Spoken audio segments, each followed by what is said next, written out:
are you pointing your screwdrivers at me like that? They're scientific instruments, not water pistols.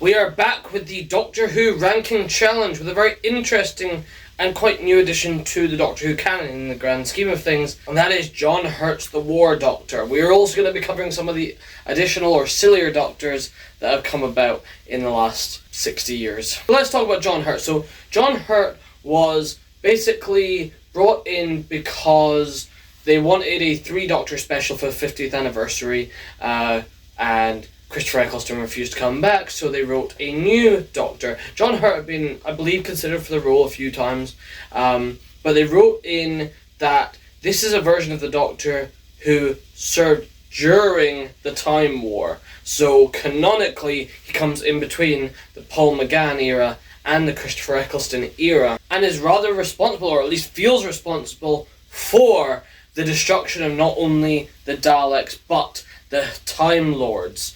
This is a Doctor that doesn't even go by the name of the Doctor because he feels so ashamed and so guilt-ridden, and we've seen from the Paul McGann video that he decides to finally get involved with the war. He goes from pacifist to warrior. He literally chooses the regeneration into a warrior, ditches the name Doctor, and makes some very, very hard decisions and lives an entire lifespan in the war zone of the Time War. John Hurt is always a phenomenal powerhouse of an actor. He gives a really, really sorrowful, whimsical performance. It's really weird that he manages to blend sorrowful and whimsical so easily, but he does.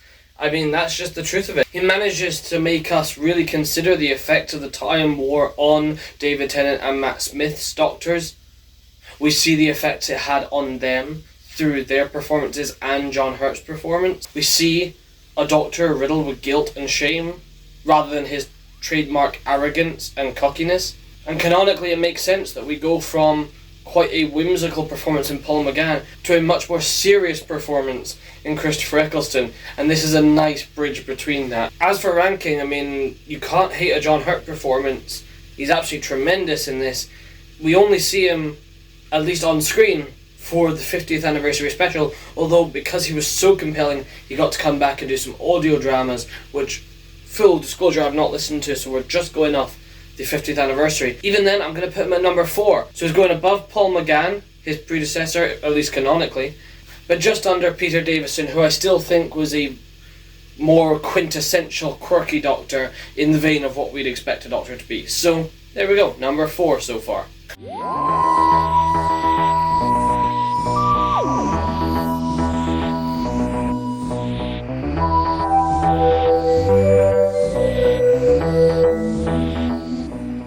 Originally for this bit, the one where I was talking about all the various types of Doctors we'd seen across the series and spoofs and all that, I intended it to be fully comprehensive. Then I actually looked at the Wikipedia list and realised there's tons of Doctors who have maybe done a voice or a audio drama or just one-off tiny snippets for flashbacks and things like that. So I thought I'd focus on some of the more memorable ones. So if you want a full comprehensive list, go to Wikipedia or any such article. I want to talk about some of the ones that I think are worth chatting about.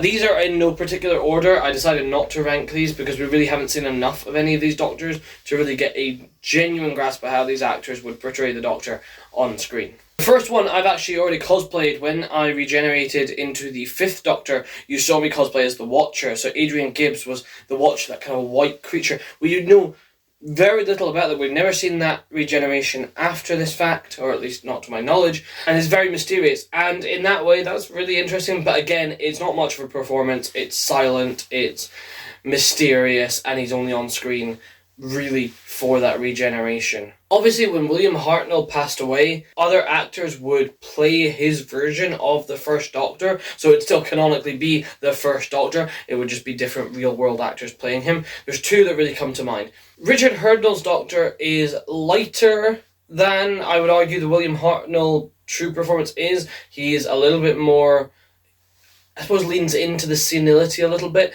compared to the David Bradley Doctor, which originally he was cast for that drama about the creation of Doctor Who, but has come back in the series in recent years to play the first Doctor, and I think hones a lot closer to the original intention of the Doctor, pioneered by William Hartnell. So in a way I would actually prefer that performance. I just think it's got more gravitas, more grit to it. Obviously I'm not the biggest fan of the William Hartnell Doctor, but if you're going to get a Doctor to be that version of the Doctor, better to hone closer to it.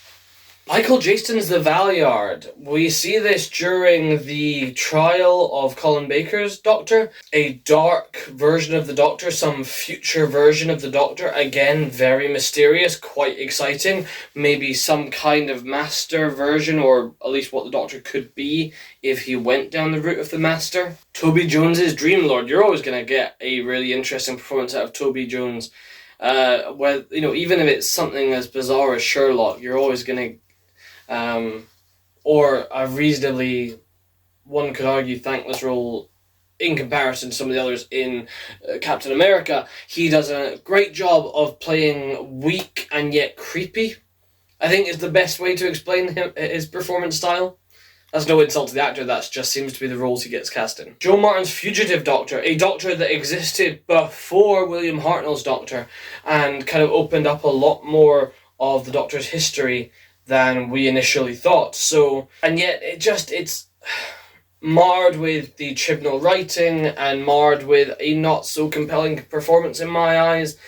This performance did nothing for me, didn't really have the quirks or the excitement or the gravitas that you'd expect from maybe a more serious Doctor either. So this didn't really feel like the Doctor in what we've come to know as the Doctor in any kind of shape or form, and just felt like it was playing a bit safe for a heavy lore dump. Now we get onto a really funny section, which is the Children in Need versions of the Doctor. We see him die and regenerate a bunch of times in the same special, starting off with Rowan Atkinson. Again, Rowan Atkinson is just hilarious. Seems effortlessly so, and yet he does the pomp and the arrogance of the Doctor a lot of justice, and could pass for a legitimate Doctor despite sort of playing up the sillier aspects. We get a really charming performance from Richard E. Grant, and Richard E. Grant comes back as the Doctor in some way, shape or form later, and we'll discuss that a little bit later in the list. He is known as the Handsome Doctor and is much more your typical leading man, I guess, compared to, say, Jim Broadbent, who then goes on to play him as, again, your sort of horror Slughorn, or his sort of bumbling roles. You know Jim Broadbent performance. Again, these characters are not breaking new ground with any of these roles. They're cast to play the Doctor as you'd expect them to. Joanna Lumley's Doctor actually might be my favourite one of these. Obviously, the idea of the Doctor being female is nothing new now, but at the time. But Joanna Lumley brings more to it than just being the female Doctor, as she's referred to it. She brings a kind of sensual energy, a kind of confidence to the character that obviously the other ones don't necessarily have in the same way. Yeah, no, I really found her performance as the Doctor charming, and would love it if she would have taken on the role, in reality. I think a lot of these are very fun what-ifs for whether these actors were cast in reality as the Doctor. Peter Cushing's Doctor Who. Now, this is weird because this is a Doctor Who that exists in the world of Doctor Who. This is a character from a movie universe. So Peter Cushing, Grand Moff Tarkin, playing a sort of spiffy gentleman with a monocle, and literally calls himself Doctor Who. So it's kind of a parody within the canon, if that makes sense. And again, Peter Cushing as Grand Moff Tarkin is so intimidating, it's weird to see a quirkier role of his. Now this is an interesting one. Richard E. Grant came back as, at the time, the official 9th Doctor, so I think it's a good place to sort of leave this video off on talking about what would have been the 9th Doctor had they not done the reboot in 2005 with Christopher Eccleston. This was an animated version of Doctor Who, unfortunately marred by its low budget and its sort of being cut off at the knees with what they were able to achieve with the sound effects and Richard E. Grant's performance, again, is obviously limited by the fact that the dialogue is strange and the production value isn't there, so it's a much more serious version of his Doctor. But not in a intriguing way, just in a quite a I don't know. It just appears quite nasty. It's really hard to explain, but this Doctor just isn't quite it for me. But again, a lot of that's probably down more to the production value of the animation, both from the stilted animation and the sort of bad audio design. But David Tennant's in this. Though that was David Tennant's actual foray into Doctor Who. He got to do like one line or something like that, or he got to be in it. Bizarre. So that being said, those aren't officially ranked or anything, but I thought it was worth discussing the other Doctors as I promised. Of course. Makes sense. I was wearing a bit thin. I hope the ears are a bit less conspicuous this time.